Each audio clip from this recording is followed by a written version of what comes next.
রাস্তায় পড়ে থাকা এক বৃদ্ধাকে সবাই এড়িয়ে যাচ্ছিল। কেউ তার পাশে দাঁড়াচ্ছিল না, কেউ একটা কথা পর্যন্ত বলছিল না। হঠাৎ একজন তরুণ এগিয়ে এলো। মা, কিছু খেয়েছেন? বৃদ্ধা কাঁপা গলায় বললেন, খেয়েছি বাবু। চোখের জল। তরুণ তাকে একটা রেস্টুরেন্টে নিয়ে গেল, খেতে দিল, কিছু কাপড় কিনে দিল।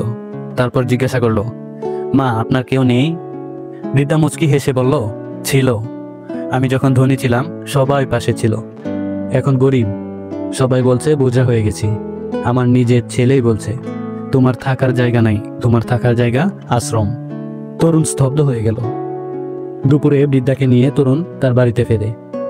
সেই তরুণই ছোটবেলায় হারিয়ে যাওয়া সেই বৃদ্ধার ছেলে। হ্যাঁ, এটা একটা পরীক্ষা ছিল। মা চেয়েছিলেন দেখতে অর্থ ছাড়া তার জীবনে কতটা জায়গা আছে ছেলের কাছে।